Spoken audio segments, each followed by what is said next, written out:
करने जा रहे हैं गुजरात में? सरकार नहीं बना रहे हैं, लेकिन सरकार बिगाड़ खिसकी रहे हैं। आप लोग गोरिल्ला वार करते हैं, एक आरोप लगा के गायब हो जाते हैं। मनीष सिसोदिया जी जेल जाते जाते बचे गुजरात के चुनाव में।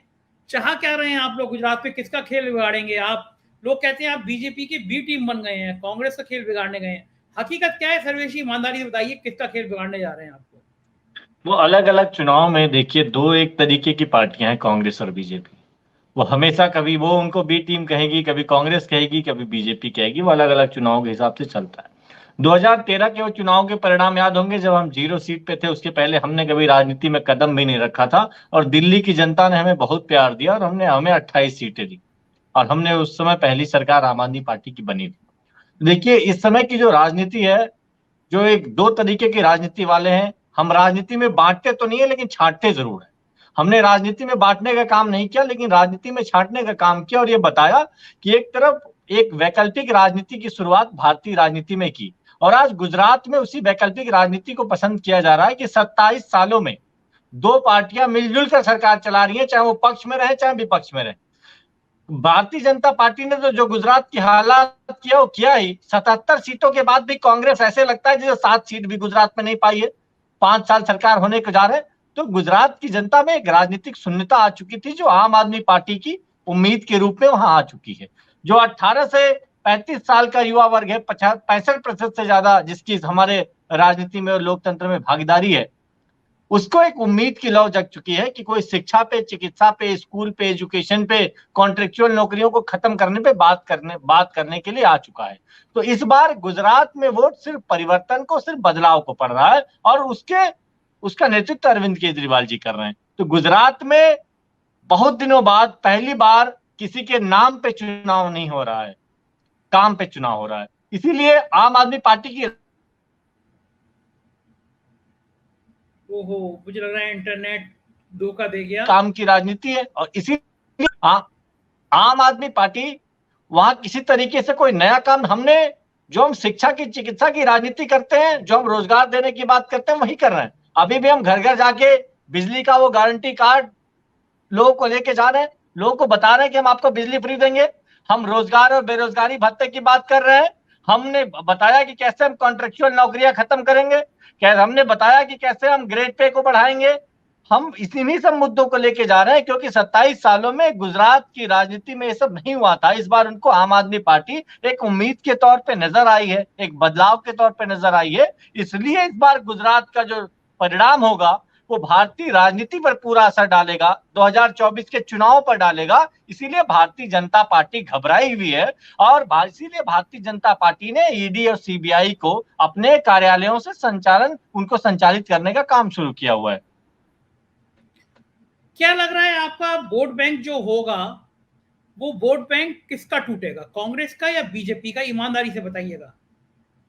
गुजरात की जनता हमारा वोट बैंक है। गुजरात में जिसको शिक्षा चाहिए वो हमारा वोट बैंक है, जिनको चिकित्सा चाहिए वो हमारा वोट बैंक है, जिसको अच्छी सड़क चाहिए वो हमारा वोट बैंक है। तो पूरा गुजरात ही हमारा वोट बैंक है। और हम किसी भी तरीके से, मैंने आपको उदाहरण दिया कि ग्रामीण और शहरी, अगर जहां तक बात होती है कि पिछली बार ग्रामीण इलाकों में कांग्रेस को वोट पड़ा, क्या कांग्रेस ने कभी उठाई उनकी आवाज? 77 सीटें लेकर कहां बैठी रही? गुजरात, जो कि आप एक मोस्ट 40% से ज्यादा अर्बनाइज स्टेट है, आप लोगों में एक तरीके से उदासीनता देखिए। जहां से देश के बड़े बड़े व्यापारी आते हैं, व्यापारियों में भी सूरत में आपने देखा किस तरीके से आम आदमी पार्टी वहां के लोकल बॉडीज के चुनाव में उभर के आई। तो आम आदमी पार्टी को वहां ग्रामीण, शहरी, अमीर, गरीब सब पसंद कर रहे हैं, और इसीलिए गुजरात में हम चुन के आएंगे। हमारा वोट बैंक गुजरात का, पूरा गुजरात हमारा वोट बैंक है। लेकिन सर्वेश जी, ये सब मान रहे हैं कि सरकार तो आम आदमी पार्टी नहीं बनाएगी। अगर मान लीजिए किसी स्थिति में त्रिशंकु विधानसभा बनी, तो केजरीवाल किधर रहेंगे, बीजेपी के साथ या कांग्रेस के साथ? देखिए, कांग्रेस और भाजपा तो एक ही थाली के चट्टे बट्टे हैं। गुजरात इसका बहुत बड़ा उदाहरण है। गुजरात एक बहुत बड़ा उदाहरण है इस तरीके से कि 77 सीटें लाने के बावजूद भी कांग्रेस क्यों नहीं मुखर होकर बोलती है भारतीय जनता पार्टी के खिलाफ। इनके जो पूंजीपतियों का राज बढ़ता जा रहा है गुजरात से, क्यों नहीं बोलती है उसके खिलाफ। तो हम इस बार आम आदमी पार्टी की वहां सरकार बना रहे हैं, इसलिए हम कोई भी तीसरे इस तरीके के विकल्प के बारे में सोचना भी नहीं है। और गुजरात की जनता पे हमें पूरी तरीके से भरोसा है। गुजरात की जनता शिक्षा, चिकित्सा, स्कूल, अस्पताल यही चाहती है और हम उनके पास ये लेकर आए हैं और वो इन पे विश्वास करेगी और आम आदमी पार्टी की सरकार बनाएगी गुजरात में इस बार। सर्वेश जी, क्या लग रहा है, मनीष सिसोदिया ने एक बयान दिया कि सीबीआई मुझे अलग ले गई और सीबीआई ने अलग ले जाके मुझसे कहा कि मुख्यमंत्री बना दो, बीजेपी में आ जाओ। इन कपोल कहानियों पे कौन यकीन करेगा? सीबीआई ले जाएगी, सीबीआई जाके कहेगी मनीष सिसोदिया से कि आप जो हो हम विड्रॉ कर लेंगे, आप मुख्यमंत्री बन जाओ। ये कहानियां लगती हैं सिर्फ किससे लग बना रहे हैं आप लोग? जनता को इतना गुमराह क्यों करते हैं? जनता को समझ में नहीं आ जाएगा ये आपकी कहानियां हैं। जब ईडी का छापा मनीष सिसोदिया जी के घर पर पड़ता है तो press conference Bharatiya Janata party के कार्यालय से होता है। अपडेट भारतीय जनता पार्टी के कार्यालयों से आता है कि क्या हुआ है और क्या मामला है और क्या केस है। जब इस तरीके के मामले होते हैं तो ये जरूर कहीं ना कहीं से पूरी तरीके से देखने को मिलता है। और इस समय पूरे देश में एक दौर चल रहा है कि भारतीय जनता पार्टी ईडी और सीबीआई को अपने फ्रंटल विंग की तरह इस्तेमाल कर रही है। चाहे आप हर एक मामला देख लीजिए, असम के मुख्यमंत्री इस समय माननीय मुख्यमंत्री जी हेमंत जी बैठे, उनका मामला देखिए, कितने बड़े भ्रष्टाचारी थे वो पहले, उनके खिलाफ बुकलेट बांटी जाती थी। ईडी और सीबीआई बीच में आई और वो भारतीय जनता पार्टी में शामिल हुए और देश के आज विकासशील, विकास पुरुष मुख्यमंत्री के तौर पर उनको देखा जाने लगा है। इस तरीके की घटनाएं बार बार देखने को आ रही हैं। भारतीय जनता पार्टी एक सीरियल ऑफेंडर की तरह है जो ईडी और सीबीआई को हर तरफ इस्तेमाल कर रही है। तमाम देश के ऐसे कई नेता हैं, तमाम ऐसी सरकारें बनवाने में, नेताओं को पार्टी में शामिल कराने में भारतीय जनता पार्टी ने अधिकृत रूप से सीबीआई और ईडी को लगा रखा है। एक तरीके से आप कह सकते हैं कि इनका पंजीकृत अधिकृत कार्यालय भारतीय जनता पार्टी ही है, वहीं से ईडी और सीबीआई का संचालन होता है। और पूरी तरीके से आपको बताया कि कैसे एक केस में जिसमें कोई मतलब नहीं है, सैकड़ों से ज्यादा छापे इन लोगों ने डाल दिए हैं, उससे ज्यादा रेड मिल चुकी है, कोई इनके पास सबूत नहीं है। अभी मनीष सिसोदिया जी के पीछे लगे हुए हैं, सत्येंद्र जैन जी के पीछे ऑलरेडी बहुत पहले से लगे, उसमें भी आप कोर्ट की हियरिंग सुन रहे हैं। कैसे उस केस में जब जज को ये फैसला देने हुआ तो इन्होंने जज पे विश्वास छोड़ दिया कि नहीं ये जज गलत है, आप जज बदल दीजिए। तो आप पूरे देश में देखिए कि जो भी विपक्ष में छोटी आवाज हो, बड़ी आवाज हो, मुखर आवाज हो, उसको दबाने के लिए भारतीय जनता पार्टी ईडी और सीबीआई को एक अपनी फ्रंटल विंग की तरह इस्तेमाल कर रही है। और आम आदमी पार्टी तो इनके लिए बहुत बड़ी एक कील हो गई है। उनको समझ में आने लगा है कि जो 2014 में फेक मॉडल गुजरात का इन्होंने पूरे देश को दिखाया था, वो असली चेहरा, असली मॉडल गुजरात का हम पूरे देश के सामने लेकर आने लगे हैं। तो जब इनको दिखने लगा है कि गुजरात की जो असलियत है पूरे देश में दिख रही है और आने वाला 2024 का जो चुनाव है उस पर बहुत बड़ा इसका असर पड़ेगा, तो ये पूरी तरीके से ईडी और सीबीआई को इन्होंने लगा दिया है कि अरविंद केजरीवाल जी की इमेज को खराब करिए। मनीष सिसोदिया जी शिक्षा क्रांति के जनक है, उनको खराब करिए, उनकी एक इमेज खराब करिए। सत्येंद्र जैन जी ने हेल्थ का एक मॉडल मोहल्ला क्लिनिक का पूरे देश को दिया, उनकी इमेज खराब करिए। आम आदमी का कम्युनिकेशन इस समय बहुत अच्छा है सोशल मीडिया और डिजिटल प्रेजेंस में, तो उसका जो कम्युनिकेशन इंचार्ज है उनको आप अंदर लेके जाइए। तो ये पूरी तरीके से क्रमबद्ध एक इन लोगों ने लिस्ट बनाई हुई है जिस तरीके से आम आदमी पार्टी को तोड़ने और कमजोर करने की कोशिश कर रहे हैं। और जिसकी अभी प्रमुख और तात्कालिक वजह गुजरात का चुनाव है, उसमें जो भारतीय जनता पार्टी की हार होने जा रही है। लोग कहते हैं कि नरेंद्र मोदी जितना नाटक करते हैं अरविंद केजरीवाल से दुगना नाटक करते हैं। मनीष सिसोदिया कहीं गिरफ्तार हुए नहीं, अरविंद केजरीवाल ने ट्वीट कर दिया जेल के ताले टूटेंगे, मनीष सिसोदिया छूटेंगे। ये सब नौटंकी की राजनीति में क्यों करते हैं आप लोग? आप देखिए, आप इसी घटना के थोड़ा पहले चले जाए, जब हम कहते थे कि मनीष सिसोदिया जी पे ईडी और सीबीआई का केस होने वाला है, पूरे देश ने भी कहा जी कैसे होने वाला है, कौन करेंगे, फिर हुआ छापा पड़ने वाला है। सबसे पहले बताया बहुत से ढेर सारे अच्छे लोग इस तंत्र में हैं जो कि अरविंद केजरीवाल जी, मनीष सिसोदिया जी को ये जानते हैं कि ये लोग इस देश में एक बड़े परिवर्तन की मुहिम को लीड कर रहे हैं, वो हमारा साथ देते हैं, वो बताते हैं।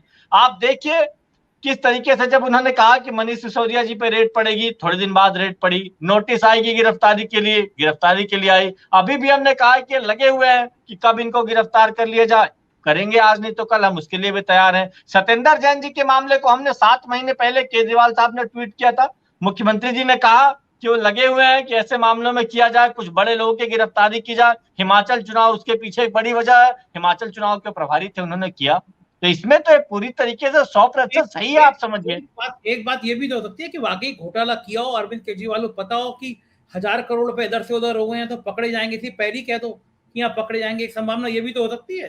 तो ये देखिए, अगर इन्हें दिल्ली में हमारे विधायकों पे, मंत्रियों पे, मुख्यमंत्री पे, उप मुख्यमंत्री पे 180 केस हुए हैं, अगर किसी भी एक मामले में इनको ये लगता कि आम आदमी पार्टी, किसी का एक छोटा सा भी सबूत मिल जाता, तो जो इतने हाथ धो के पीछे पड़े, क्या ये लोग छोड़ते ही नहीं। ईडी का केस सत्येंद्र जैन जी का चल रहा, क्या मिला मामले में? कोर्ट की हियरिंग सुन रहे हैं, प्रोसीडिंग सुन रहे हैं, चार्जशीट लगाने में इतनी देरी होती है, जज पे विश्वास नहीं होता, कहते हैं जज बदल दो जी, जज बदलवाने पे लग गए होते हैं। इसी कोर्ट ने बेनामी संपत्ति का उनका एक मामला चल रहा था, उसको तो हटा ही दिया, वॉश आउट कर दिया, कहा कि ये बनता ही नहीं, इसको हटाइए आप। एक केस जो 8 साल पुराना था, जिसमें वो लगातार नोटिस आ भी रही थी और जा भी रहे थे, उसमें उनको जबरदस्ती गिरफ्तार किया हुआ है। मनीष सिसोदिया जी, जिनका शिक्षा मॉडल इस समय पूरे देश में नहीं, पूरी दुनिया देख रही थी, उनसे इतनी दिक्कत हो गई। न्यूयॉर्क टाइम्स में खबर छपती है, अगले दिन उनके घर पे रेड पड़ जाती है। अभी उनके यहाँ सीबीआई की नोटिस आई, उसके 3 दिन पहले भारत के 10 अच्छे सरकारी स्कूलों की लिस्ट जारी होती है आधिकारिक रूप से, उसमें 5 स्कूल दिल्ली के आते हैं। तो इस तरीके की कार्रवाइयां हो जाती हैं। देखिए, देश की राजनीति बदल रही है और इन ट्रेडिशनल पार्टियों को खतरा है देश की राजनीति बदलने से, क्योंकि इनको पता है कि जब युवा राजनीति में काम की बात करने लगेगा, शिक्षा की, चिकित्सा की, रोजगार की बात करने लगेगा, तो ये जो नेता बैठ के अपनी, इन लोगों ने एक ही थाली के चट्टे बट्टे हैं, इनकी राजनीति को खतरा हो जाएगा। इसीलिए इन्हें मनीष सिसोदिया से खतरा है, अरविंद केजरीवाल से खतरा है, मोहल्ला क्लिनिक बटाने वाले सत्येंद्र जैन से खतरा है। लेकिन अब राजनीति का दौर बदला है और हम लोग इनसे संघर्ष कर रहे हैं और लड़ेंगे, कहीं भी झुकने वाले नहीं है। आप अच्छा सर्वे जी एक बात बताइए, ईमानदारी की बात, लोग कहते हैं कि आरएसएस भी आपके पीछे खड़ा है। आरएसएस कहता है या तो बड़ा भैया या छोटा भैया, क्योंकि अरविंद केजरीवाल भी अन्ना आंदोलन से निकले हुए हैं और सब जानते हैं कि अन्ना आंदोलन के पीछे आरएसएस की बड़ी भूमिका थी। अब अरविंद केजरीवाल भी बिल्किस बानो की बात नहीं करते, शाहीन बाग की बात नहीं करते, मुसलमानों की बात नहीं करते। तो जो हिंदुत्व की राजनीति है, अब आम आदमी पार्टी वही खेल खेलने जा रही है क्या? देखिए, हमें तो ये लोग पता नहीं कैसे मिल ही नहीं पाते हैं। ये एक ऐसी पार्टी है, और इसके एक इस देश, हमारे पार्टी के शीर्ष वरिष्ठ नेता संजय सिंह है, आप जानते भी होंगे, उनसे ज्यादा तो इस देश में इन भाजपाइयों की और आरएसएस वालों की पोल ही कोई नहीं खुलता होगा। उन्होंने तो लगातार करके, बल्कि पार्टी के तमाम वरिष्ठ नेता लग के कैसे बताते हैं कि ये कैसे गांधी को नहीं, गोडसे को मानने वाले लोग हैं। तो इस तरीके की बातों का तो कोई औचित्य नहीं बनता और ये निराधार है। ये लाइन आपकी बड़ी अच्छी है कि गांधी को नहीं, गोडसे को मानने वाले लोग हैं। आपके पोस्टरों से गांधी गायब हो गए हैं। आप, जो आरएसएस चाहता है, जो बीजेपी चाहता है गांधी को गायब करना, वो काम बखूबी आप भी कर रहे हैं। पंजाब के मुख्यमंत्री के पीछे भगत सिंह, अंबेडकर लगे होते हैं, गांधी नहीं होते हैं। आपके मुख्यमंत्री के पीछे गांधी गायब हो गए हैं। हाँ, ये बात है, जब मनीष सिसोदिया पूछताछ करने जाते हैं तो राजघाट जरूर चले जाते हैं। तो जो गांधी को खत्म करने की रणनीति बीजेपी की है, जो संघ की है, जो गांधी के नाम से खौफ है, वो काम आप भी कर रहे हैं। इस तरीके से तो देखिए कहीं भी नहीं। हमने तो, आपने भी देखा किस तरीके से उस दिन सीबीआई में जब जाने वाले थे, बापू के स्थल पे गए, उनको प्रणाम किया, उसके बाद गए। आज गुजरात में हो रहे हैं, गुजरात में वहीं बापू की धरती पे हमने प्रण किया है कि हम एक गांधीयन आइडियोलॉजी वाले लोग हैं, हम गांधी को मानने वाले लोग हैं, और हम इस देश को गांधी का ही देश मानते हैं और उन्हीं को मानते रहेंगे।